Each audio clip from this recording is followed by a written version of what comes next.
Hello students, आज इस video में हम बात करेंगे NSE-JS 2024 के बायोलॉजी सेक्शन के बारे में। तो चलिए स्टार्ट करते हैं।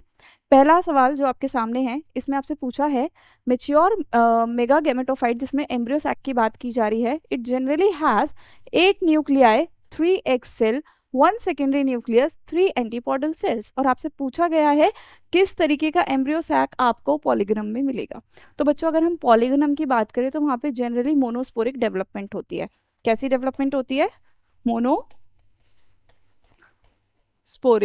मोनोस्पोरिक डेवलपमेंट का मतलब क्या होता है कि जो एम्ब्रियो सैक है it is form by one functional megaspore. कैसे? इधर देखिए, यहाँ पे ये आपका फंक्शनल मेगास्पोर है। इसके न्यूक्लियस रिपीटेडली डिवाइड करेंगे। ये एक न्यूक्लियस है, इट विल शो माइटोसिस। यहाँ पे उसको मैं माइटोसिस 1 लिख रही हूँ क्योंकि बार बार डिवीजन होने वाला है। तो माइटोसिस 1 के बाद एक सेल से ऑब्वियसली 2 सेल्स बनती हैं और वो दोनों ऑपोजिट पोल्स पे चली जाएंगी। तो यहाँ पे एक न्यूक्लियस इधर, दूसरा इधर। ठीक है, फिर से ये न्यूक्लियस क्या शो करेंगे बच्चों? माइटोसिस। अब सेकेंड माइटोसिस होगी तो मैं इसको मेंशन कर देती हूँ यहाँ पे, माइटोसिस सेकेंड या माइटोसिस 2। अब ये 2 सेल्स से माइटोसिस 2 के बाद क्या बन जाएगा? 4 सेल्स स्टेज आ जाएगी यहाँ पे। तो 2 सेल्स यहाँ, 2 सेल्स यहाँ, then it will again show mitosis third. और यहाँ पे कितनी सेल्स बन जाएंगी? 8। 4 सेल्स नहीं बच्चों, न्यूक्लियस। अभी हम न्यूक्लियस के बारे में बात कर रहे हैं, सेल्स अभी बनेंगी। तो 4 न्यूक्लियस इधर आ जाएंगे, 4 न्यूक्लियस इधर आ जाएंगे। अभी न्यूक्लियस रिपीटेडली डिवाइड कर रहे हैं। अब हमारे पास कैसी स्टेज आ गई है बच्चों? 8 न्यूक्लियाई। कैसी स्टेज आ गई है? 8 न्यूक्लियाई, जिसकी लोग बात कर रहे हैं यहाँ पे। ठीक है, अभी जो 8 न्यूक्लियस हैं इनके आसपास साइटोप्लाज्म आता है और ये सेल्स में अरेंज होते हैं ब्यूटीफुली। कैसे? इधर देखिए, यहाँ पे 3 सेल्स, एक अच्छा सा स्ट्रक्चर बनाया जाए।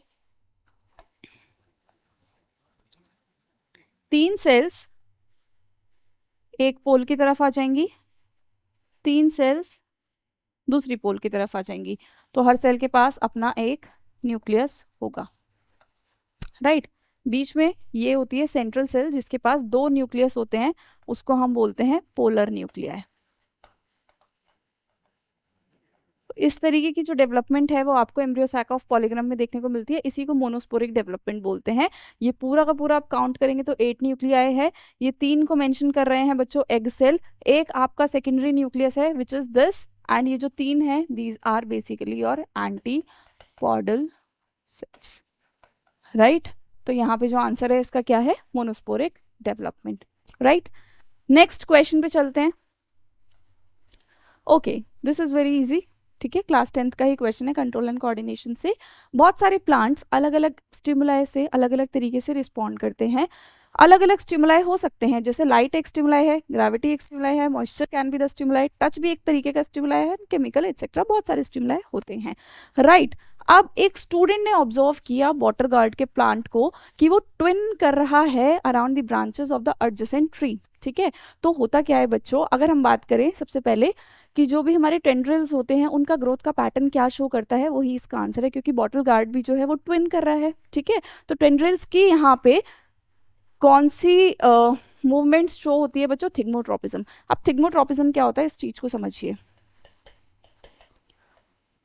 थिग्मोट्रोपिज्म का जो स्टिमुलस होता है वो होता है टच।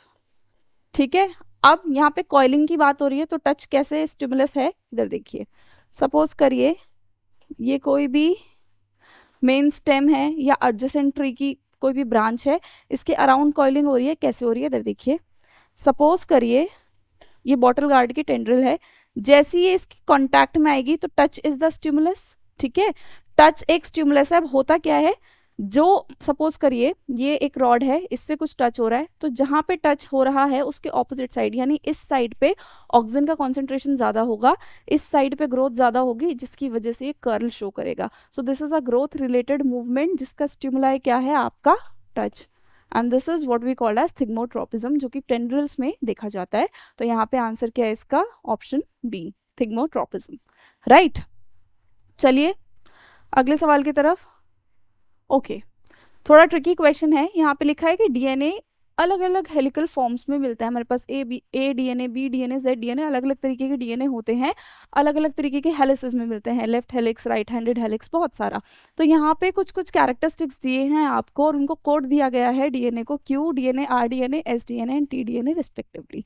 तो ये पूरा टेबल है। क्वेश्चन आपसे क्या पूछा है ये कि आपको इनमें से पहले तो ये बताना है कि कौन सा तो लेफ्ट हैंडेड डीएनए है, ठीक है, लेफ्ट हैंडेड हेलिक्स कौन शो कर रहा है। दूसरा, वॉटसन एंड क्रिक मॉडल को कौन फॉलो कर रहा है। तो यहाँ पे एक सिंपल सी ट्रिक हम लगाएंगे इस क्वेश्चन को सॉल्व करने में। लेफ्ट हैंडेड हेलिक्स का मतलब क्या है बच्चों, कि जो हेलिक्स है वो नेगेटिव होगी, जो रोटेशन है वो नेगेटिव होगी। यहाँ पे कौन नेगेटिव रोटेशन शो कर रहा है, वही लेफ्ट हैंडेड हेलिक्स शो कर रहा है। तो यहाँ पे हम लोग मार्क करते हैं बच्चों, देखो दिस इज क्यू, ये नेगेटिव है यानी ये लेफ्ट हैंडेड हेलिक्स शो कर रहा है। दिस इज टी, ये नेगेटिव है, ये लेफ्ट हैंडेड हेलिक्स शो कर रहा है। तो सबसे पहले आपको बताना है इसमें कि कौन सा लेफ्ट हैंडेड शो कर रहा है। तो स्टार्टिंग में यहाँ या तो क्यू होना चाहिए या फिर टी होना चाहिए। तो ये ऑप्शन यहीं गलत हो गया, क्यू होना चाहिए या फिर टी होना चाहिए, ये ऑप्शन यहाँ गलत हो गया। क्यू होना चाहिए, टी होना चाहिए, ये ऑप्शन हो सकता है, क्यू होना चाहिए या टी होना चाहिए, यानी ये ऑप्शन भी हो सकता है। तो अभी हमारे दो ऑप्शंस एक्सक्लूड हो गए हैं, अब हमें सी और डी में से चूज करना है, ठीक है। हम चलते हैं, सेकंड आपसे पूछा है कि वॉटसन क्रिक मॉडल को कौन डिपिक्ट कर रहा है। तो बच्चों अगर इन सभी को देखा जाए यहाँ पे, तो जो वॉटसन क्रिक मॉडल है वो क्या बोलते हैं कि जो रोटेशन होती है प्लस पर base pair it is 36 degree, और हर टर्न में कितने बेस पेयर्स आते हैं, 10 बेस पेयर्स आते हैं। और जो वर्टिकल राइज होता है पर base pair it is 3.4 angstrom, और जो हेलिक्स का डायमीटर होता है इट इज 23.7 एंगस्ट्रॉन्ग। ये पूरी वो आपका डेटा है जो किसने दिया था, वॉटसन एंड क्रिक ने दिया था। तो आंसर क्या हो जाना चाहिए यहाँ पे, क्यू एंड आर, ठीक है। So this is following the Watson and Crick model, और ये दोनों आपके नेगेटिव हेलिक्स दिखा रहे हैं। तो Q and R should be the answer. देख लीजिए ऑप्शन डी यहाँ पे आपका करेक्ट आंसर है, ठीक है। Okay, now this question is from evolution. यहाँ आपको कुछ स्टेटमेंट दिया और पूछा कौन सी सही नहीं है, विच इज नॉट करेक्ट, ठीक है, राइट। अब आपसे पूछा है दो या दो से ज्यादा स्पीशीज जब एक कॉमन हैबिटेट में रह रही हैं तो उसको एलोपैट्रिक स्पीशीज बोलते हैं। आपसे नॉट करेक्ट पूछा था बच्चों, यहाँ पे आपका यही आंसर है, पहला ही गलत है। अब ये गलत क्यों है मैं ये बता रही हूँ। दो या दो से ज्यादा स्पीशीज जब कॉमन हैबिटेट में रहती हैं उसको सिम्पैट्रिक स्पीशीज बोलते हैं। पहले आप सेकंड ऑप्शन पढ़िए, जब दो या दो से ज्यादा स्पीशीज एक कॉमन हैबिटेट में रहती है तो उसको सिम्पैट्रिक स्पीशीज बोलते हैं। तो ये वाला जो ऑप्शन है आपका, ये एकदम करेक्ट लिखा है पर हमें नॉन करेक्ट मार्क करना है, तो ये वाला सही लिखा हुआ है, ठीक है। Species reproducing asexually are called as agamo species. तो एगेमो स्पीशीज उन स्पीशीज को बोलते हैं जो एसेक्सुअली रिप्रोड्यूस करती है, जैसे बैक्टीरिया की कॉलोनीज, ठीक है। तो यहाँ पे ये ठीक है। नेक्स्ट आपसे पूछा गया है स्पीशीज जो कि मॉर्फोलॉजिकली सिमिलर है, यानी देखने में एक जैसी हैं पर वो एडजेसेंट हैबिटेट में रह रहे हैं, तो उसको सिबलिंग स्पीशीज बोला जाता है। ये भी सही है, ये भी सही है, ये भी सही है। आपको इनकरेक्ट मार्क करना था, आंसर आपका ए है, लेकिन मैं आपको एक्सप्लेन करती हूँ कि एलोपैट्रिक स्पीशीज होती क्या है बच्चों। So allopatric species are the species, suppose करिए एक स्पीशीज है ए, ठीक है, ये ए दूसरी स्पीशीज है, ठीक है, A1 और A2 आप मान सकते हैं। इन दोनों स्पीशीज के बीच में कुछ बैरियर आ गया है, कोई ज्योग्राफिकल बैरियर आ गया है, सपोज करो कोई नदी बह रही है या पहाड़ आ गया है, जिसकी वजह से ये पॉपुलेशन दो सब पॉपुलेशन में डिवाइड हो गई, यानी डिफरेंट ज्योग्राफिकल एरिया में रहती है, कॉमन हैबिटेट में नहीं रहती। तो ये फर्स्ट आपका इनकरेक्ट हो गया, इसीलिए आपका ए ऑप्शन करेक्ट आंसर है, राइट, ठीक है बच्चों। नेक्स्ट क्वेश्चन पे चलते हैं, question 5th। Okay, very simple. यहाँ आपसे पूछा है कि इनमें से कौन सेकेंडरी पॉल्यूटेंट है। तो सबसे पहले हमें पता होना चाहिए बच्चों कि सेकेंडरी पॉल्यूटेंट क्या होता है। सो जो सेकेंडरी पॉल्यूटेंट्स होते हैं बेसिकली वो एटमॉस्फेयर में प्राइमरी पॉल्यूटेंट्स की जो भी केमिकल रिएक्शंस होती हैं उससे बनते हैं। तो अगर हम इन एग्जांपल्स में से देखें तो nitrogen oxide, carbon monoxide and particulate matter, these are basically the primary pollutant. Secondary pollutant जो है वो ओजोन है, it is basically form by the reaction of methane and nitrogen oxides, ठीक है। तो बहुत सिंपल क्वेश्चन है, यहाँ पे आंसर जो है इट इज सी, ओजोन।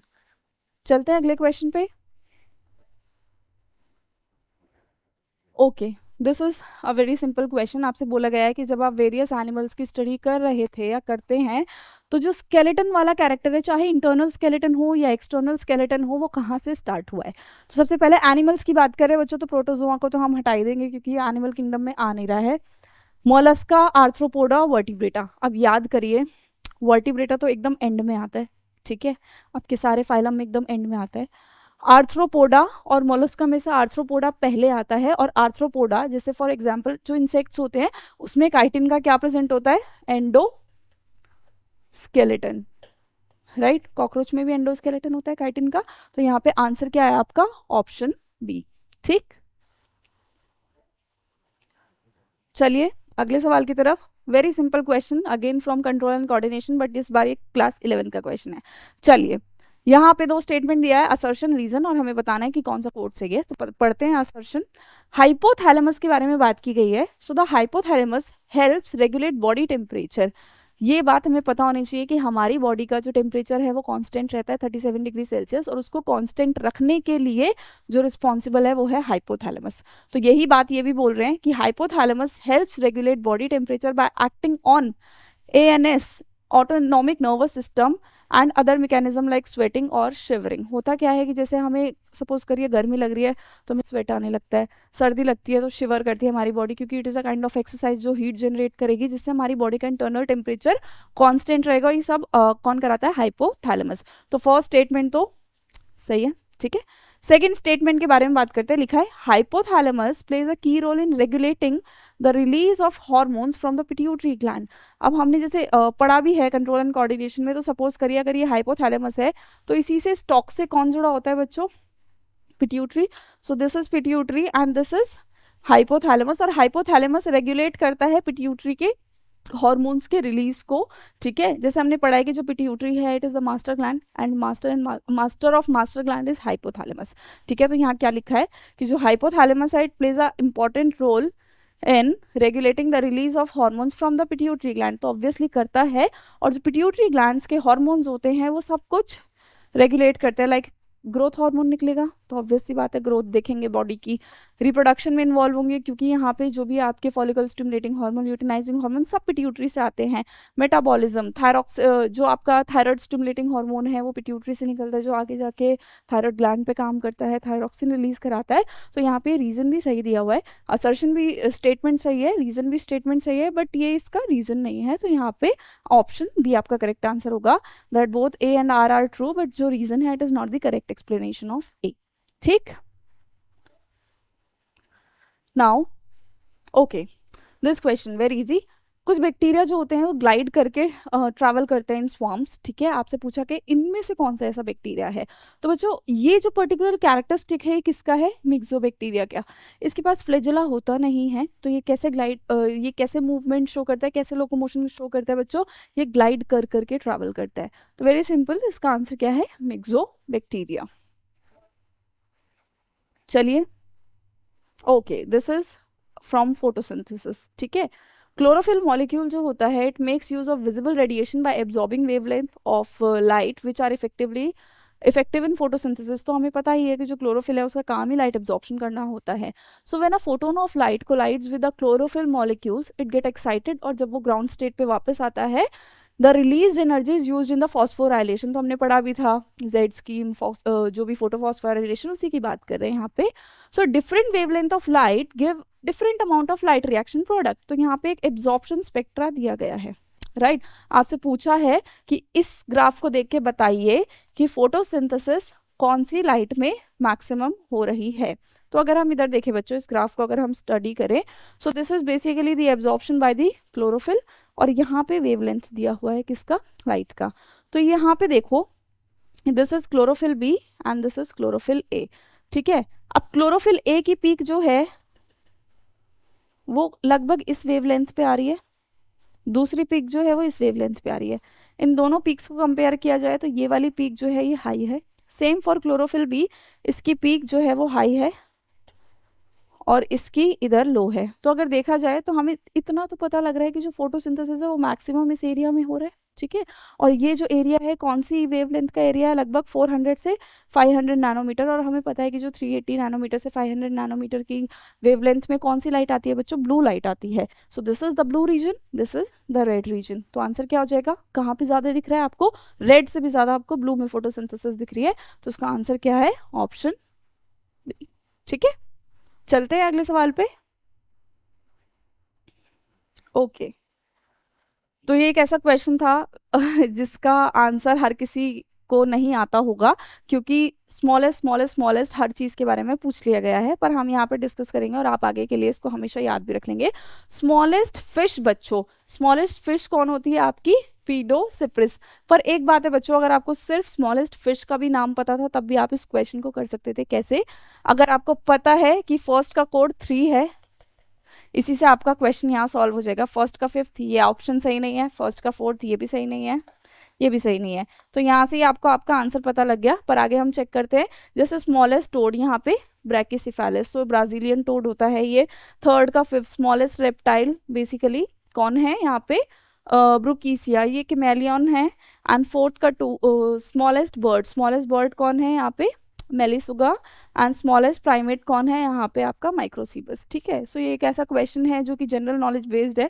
ठीक, तो इसका आंसर क्या है बच्चों? C option. चलिए चलते हैं इस सवाल पे। ये क्वेश्चन इजी है और जेनेटिक्स का क्वेश्चन है, क्लास 12th का, और इसको हम 10th के बेसिस पे भी कर सकते हैं। आपको मेंडल हाइब्रिडाइजेशन के एक्सपेरिमेंट के अकॉर्डिंग बता दिया गया है कि जो आपको F2 है उसमें जो आपको फिनोटाइप का नंबर है वो मिल रहा है 8। तो फिनोटाइप जो है वो आपको F2 में कितने मिल रहे हैं? 8। ठीक है, जीनोटाइप आपको कितने मिल रहे हैं?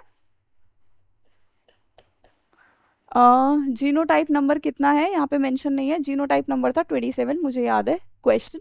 ठीक है, तो जीनोटाइप नंबर कितना है? 27। ठीक है, इस बेसिस पे आपको बताना है कि क्रॉस कौन सा है। तो देखो बच्चों, फिनोटाइप हम निकालते हैं 2 की पावर n से, और जीनोटाइप निकाला जाता है 3 की पावर n से। तो अगर आपको दिख रहा है कि 2 की power n is equal to 8, 3 की power n is equal to 27, तो आंसर आपको साफ पता लग रहा है, n should be 3। 3 means tri. So ये इजी क्वेश्चन था, ट्राई हाइब्रिड क्रॉस। ठीक है, आंसर मार्क कर लीजिए इसका, option C, trihybrid cross. ठीक, चलो नेक्स्ट क्वेश्चन पे। ओके, तो यहाँ पे आपको बहुत सारे वैस्कुलर सिस्टम दिए गए हैं। ठीक है, और वैस्कुलर सिस्टम सबसे पहली बार टेरिडोफाइट्स में आए थे, वो वहाँ पे मेंशन किया गया है। ओके, जो सेंट्रल वैस्कुलर सिलेंडर होता है उसको स्टील बोलते हैं, ये आपको बता दिया गया है। आपसे पूछा है कि इनमें से सबसे पहले डायकॉट में क्या इवॉल्व हुआ था। तो बच्चों डायकॉट्स में जो है आपको कौन सी स्टील मिलती है? उसकी जो रूट्स होती हैं, स्टेम जो होती हैं, वहाँ पे आपको मिलती है यू स्टील। ठीक है, कौन सी स्टील मिलती है? You steel. तो यू स्टील कहाँ लिखा हुआ है? यहाँ पे 4 पे। सो डी का आंसर क्या है? सॉरी, 12th का आंसर क्या है? Option D. ठीक, चलिए अगले सवाल की तरफ। ओके, ये भी एक जनरल नॉलेज बेस्ड क्वेश्चन है। Okay, so to achieve an open defecation free India and improve solid waste management, Swachh Bharat mission जो था गवर्नमेंट ऑफ इंडिया ने लॉन्च किया था। तो स्वच्छ भारत मिशन वॉज लॉन्च्ड कौन सी डेट पे बच्चों? इट वॉज लॉन्च ऑन 2 अक्टूबर 2014। ठीक है, तो यहाँ पे आप इसको याद कर लीजिए, 2 अक्टूबर 2014। ठीक है, अब आते हैं हम क्वेश्चन नंबर 14 पे। तो ये क्वेश्चन थोड़ा ट्रिकी है, आपका इनर ईयर से रिलेटेड ये क्वेश्चन है। क्लास 12th में ऐसा डायग्राम दिया हुआ है, उसी से ये क्वेश्चन आया है। तो इस क्वेश्चन को सॉल्व करने से पहले हमें पता होना चाहिए बच्चों ये 1 2 3 4 5 एक्चुअली में लिखा क्या हुआ है। तो पहले मैं यहीं पे कहीं आपको 1 2 3 4 5 सारा बता देती हूँ। ओके, फर्स्ट जो है यहाँ पे, दिस वन इज स्केला वेस्टिबुलाe। ठीक है, जिसने भी इनर ईयर पढ़ा है वो इस क्वेश्चन को बहुत आसानी से कर सकता है। Second is basically auditory hair cells. ठीक है, third this is basically your Reissner membrane. So third is your Reissner's membrane. Fourth these cells, ये पूरा एनसीईआरटी बेस्ड डायग्राम है। फोर्थ इज योर ये है आपकी सपोर्टिंग सेल्स। ठीक है, एंड फिफ्थ एक और लेबलिंग है, this membrane, basically this membrane is what we called as tectorial membrane. ठीक है, सो जिसने भी इनर ईयर बहुत अच्छे से पढ़ा है वो इस क्वेश्चन को बहुत आराम से कर सकता है। अब आपसे पूछा है कि इनके फंक्शन के अकॉर्डिंग आपको मैच कर देना, और ये फंक्शन आपको यहाँ पे दिए हुए हैं। तो फर्स्ट क्या है, उसका फंक्शन क्या है, उसके अकॉर्डिंग आपको यहाँ पे आंसर लगाना है। तो देखिए बच्चों, स्केला वेस्टिबुलाई का काम क्या होता है, basically it is the part जहाँ पे जो ओवल विंडो है वो स्टार्ट होती है। तो यहाँ पे स्केला वेस्टिबुली कहाँ लगाएंगे आप, जहाँ पे ओवल विंडो स्टार्ट होती है। तो फर्स्ट के आगे 4 आना चाहिए। चलिए नेक्स्ट देखते हैं, सेकंड लिखा है ऑडिटरी हेयर सेल्स। ये जो हेयर सेल्स होती हैं ये बहुत सेंसिटिव होती हैं और अलग अलग फ्रीक्वेंसीज की जो भी आवाज़ आती है उसके लिए बहुत सेंसिटिव होती हैं। ठीक है, तो auditory hair cells are basically sensitive to a gradient of frequencies. This is second. Third is your Reissner membrane.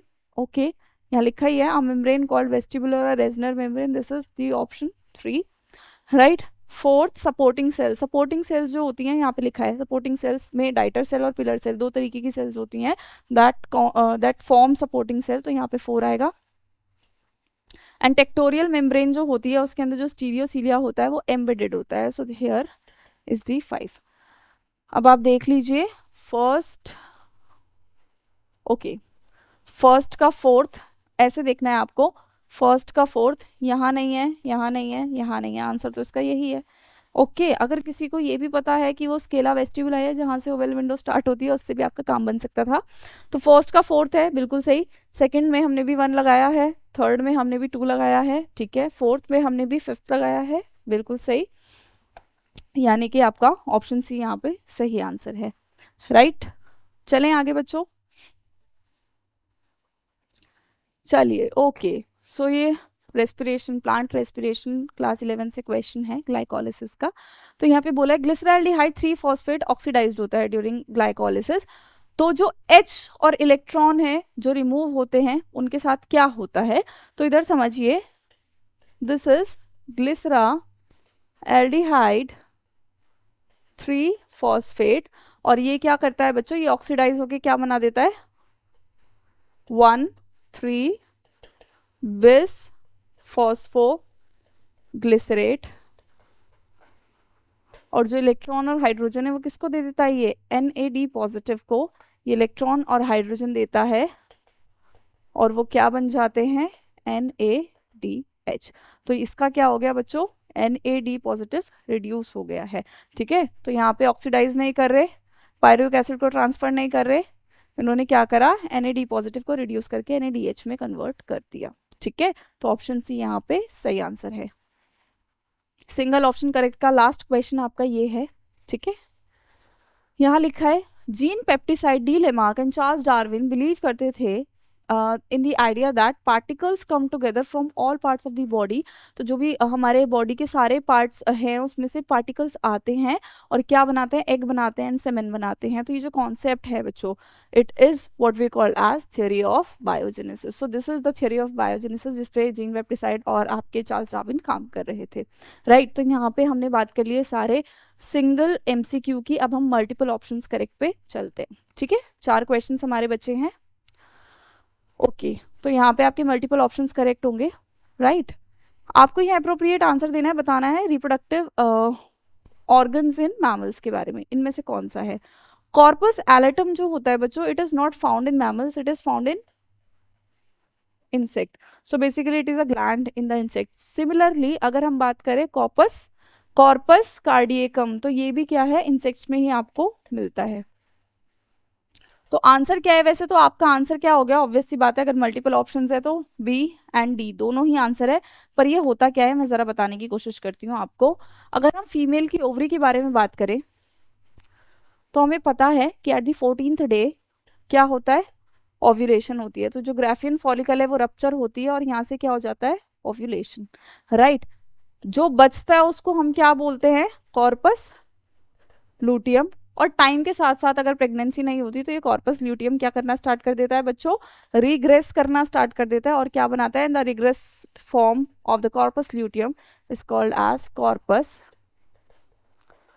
Albicans. ठीक है, तो इसी को हम क्या बोलते हैं, कॉर्पस एल्बिकेंस। तो यहाँ पे आपका ऑप्शन B और D सही आंसर है। ठीक है, चलते हैं अगले सवाल की तरफ।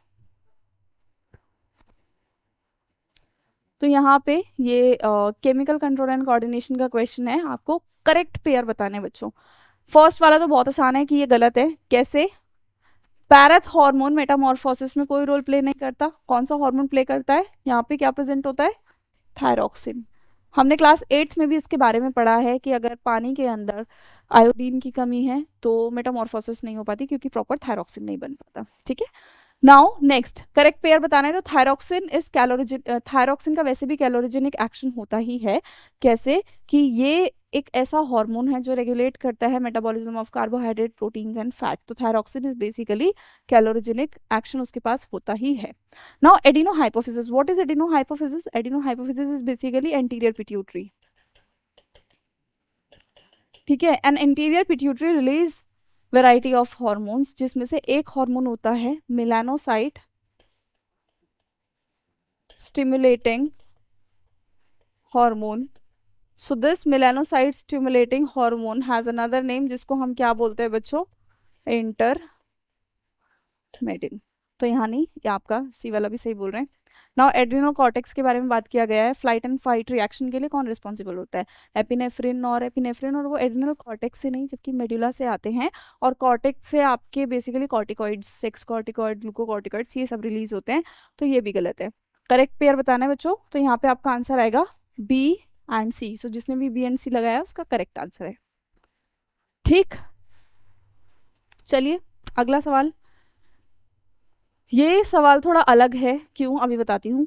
Which of the following plant pair resemble in their inflorescence and fruit type? तो कौन से प्लांट रिजेंबल करते हैं? कोरिएंडर की और फनेल की अगर हम बात करें बच्चों, तो दोनों same type of inflorescence show करते हैं। दोनों में अम्बल टाइप ऑफ इन्फ्लोरेसेंस होती है। तो ये तो कॉमन शो कर रहे हैं। कोकोनट और मैंगो के बारे में बात करें तो fruits, they both are true fruits. कैसे फ्रूट्स है बच्चों? दोनों ही ट्रू फ्रूट्स हैं, तो ये भी रिजेंबल कर रहे हैं। Third, marigold and parthenium. So marigold and parthenium भी same type of inflorescence show करते हैं। Capitulum type of inflorescence they show. ठीक है, तो ये भी यहाँ पे सही है। Apple and pear both are false fruit. ठीक है, तो ये दोनों फॉल्स फ्रूट हैं। तो यानी कि यहाँ पे सारे ही एक तरीके से रिजेंबल कर रहे हैं एक दूसरे को। इसलिए बोला था मैंने ये अलग तरीके का क्वेश्चन है, क्योंकि यहाँ पे ए बी सी डी चारों सही आंसर हैं। राइट, चले हमारा लास्ट क्वेश्चन है क्वेश्चन 52। यहाँ आपसे पूछा है which of the following statement is true regarding the difference between algae and fungi. ठीक है, पैरेनकाइमा सेल्स एल्गे में मिलती हैं, ऑब्वियसली मिलती हैं। प्लांट किंगडम है तो प्लांट किंगडम में सिंपल परमानेंट टिश्यू पैरेनकाइमा तो मिलेगा ही। And pseudoparenchyma in fungi. तो बच्चों स्यूडो पैरेनकाइमा का मतलब क्या है कि पैरेनकाइमा तो नहीं है, बट पैरेनकाइमा फॉल्स पैरेनकाइमा होता क्या है, फंगस में कुछ हाइफे इस तरीके से रिजेंबल करते हैं पैरेनकाइमा की तरह। इसीलिए फर्स्ट स्टेटमेंट जो है वो आपका सही है। ठीक है, एल्गी प्लांट किंगडम को बिलोंग करती है। सेल वॉल सेल्यूलोज की बनी होती है, और ये तो हमें पता ही है कि जो फंगल सेल वॉल होती है वो किसकी, काइटिन की बनी होती है और बीटा 1,3 ग्लूकॉन की बनी होती है। ये वही काइटिन है जो कि आर्थ्रोपोडा का एक्सोस्केलेटन होता है। तो ये वाला स्टेटमेंट सही है। नेक्स्ट पूछा है algae produce sporangia, algae produce sporangia and sporangiospore, जबकि फंजाई ऐसा कुछ प्रोड्यूस नहीं करती। ऐसा बिल्कुल नहीं है, जबकि जो फंगस है वो रिप्रोड्यूस ही थ्रू स्पोर्स करती है। तो ये स्टेटमेंट यहाँ गलत हो जाएगी। एल्गी के पास autotrophic nutrition obviously plant kingdom से है, और फंगस तो heterotrophic mode of nutrition show करता ही है। तो ये स्टेटमेंट भी सही है। अब आपको क्या बताना है बच्चों, कौन कौन सी स्टेटमेंट सही है? A B and D. Answers mark कर लीजिए, ए बी एंड डी। ठीक है, तो इस तरीके से हमने जो कल एग्जाम हुआ था हमारा NSCJS का, उसके सारे क्वेश्चंस को डिस्कस कर लिया है। जितने भी आपके सिंगल ऑप्शन करेक्ट थे या मल्टीपल ऑप्शन करेक्ट थे। अगर आपको इसके अलावा कोई डाउट है तो आप कमेंट सेक्शन में लिख दीजिएगा। Thank you so much.